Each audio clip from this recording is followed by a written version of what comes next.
Assalamualaikum warahmatullahi wabarakatuh. Saya atas nama Siti Suningsih dari Prodi PAI 4B. Di sini saya memenuhi tugas dari Bapak dosen Bapak Fikri Farihin MPD di mata kuliah Metodologi Pengabdian Masyarakat. Di sini saya akan menjelaskan tentang analisis kebutuhan pendekatan berbasis aset dalam pengabdian. Jadi pengertian dan perbedaan utama antara analisis kebutuhan dan pendekatan berbasis aset dalam pengabdian kepada masyarakat. Jadi, pengabdian kepada masyarakat merupakan bagian integral dari misi perguruan tinggi untuk memberikan kontribusi yang signifikan bagi masyarakat di sekitarnya. Program pengabdian ini tidak hanya bertujuan untuk menyediakan layanan atau solusi atas masalah-masalah yang dihadapi oleh masyarakat, tetapi juga untuk membangun kemitraan yang berkelanjutan antara perguruan tinggi dan komunitas lokal. Analisis kebutuhan komunitas memungkinkan para praktisi pengabdian untuk memahami secara mendalam tantangan-tantangan yang dihadapi oleh masyarakat serta identifikasi solusi-solusi yang sesuai dengan konteks lokal. Tanpa pemahaman yang komprehensif tentang kebutuhan dan aspirasi komunitas, program-program pengabdian cenderung tidak efektif dan kurang berdampak. Oleh karena itu, analisis kebutuhan komunitas menjadi langkah awal yang krusial dalam memastikan bahwa program pengabdian dapat memberikan manfaat yang nyata bagi masyarakat yang dilayani. Kemudian, yang kedua adalah kelebihan dan kekurangan masing-masing pendekatan dalam merancang dan melaksanakan program pengabdian kepada masyarakat. Dalam merancang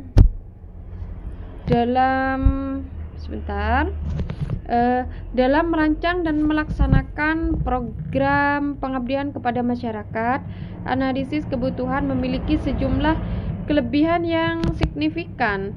Jadi pendekatan ini memungkinkan identifikasi masalah dan kebutuhan real masyarakat secara sistematis dan mendalam. Dengan demikian, program yang dirancang menjadi lebih relevan dan tepat sasaran serta dapat menghindari terjadinya paternalisme atau solusi yang tidak sesuai dengan realita di lapangan.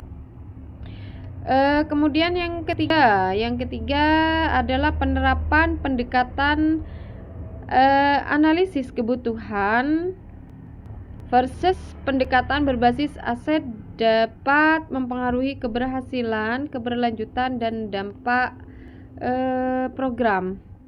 Jadi, dalam konteks pengabdian kepada masyarakat, penerapan analisis kebutuhan dan pendekatan berbasis aset memiliki pengaruh yang signifikan terhadap keberhasilan, keberlanjutan, dan dampak program. Sama aja ya, seperti yang di atas. Kemudian, analisis kebutuhan menjadi langkah awal yang sangat penting untuk memastikan program pengabdian benar-benar relevan dengan masalah dan tantangan yang dihadapi masyarakat. Kemudian yang keempat adalah faktor yang perlu dipertimbangkan dalam memilih atau mengkombinasikan kedua pendekatan tersebut agar pengabdian lebih efektif dan berdaya guna. Jadi kebutuhan dan pendekatan berbasis aset, pemahaman yang mendalam terhadap konteks lokal menjadi faktor utama yang harus diperhatikan. Jadi setiap komunitas memiliki karakteristik sosial, ekonomi, budaya, dan lingkungan yang unik. Analisis kebutuhan sangat membantu dalam mengidentifikasi permasalahan dan tantangan utama yang dihadapi masyarakat. Nah, sementara pendekatan berbasis aset menekankan pada potensi dan kekuatan yang telah ada. Oleh karena itu, penyesuaian pendekatan dengan konteks lokal akan membuat program pengabdian lebih relevan dan mudah diterima. Kemudian kesimpulannya adalah Pengabdian kepada masyarakat merupakan kewajiban institusi, terutama perguruan tinggi, untuk memberikan kontribusi nyata dalam meningkatkan kesejahteraan komunitas sekitar. Analisis kebutuhan masyarakat dan pendekatan berbasis aset adalah langkah krusial yang merencanakan dan melaksanakan program pengabdian kepada masyarakat. Mungkin itu saja penjelasan dari saya tentang analisis kebutuhan versus pendekatan berbasis aset dalam pengabdian. Kurang dan lebihnya saya mohon maaf. Wabillahi taufiq wal hidayah. Wassalamualaikum warahmatullahi wabarakatuh.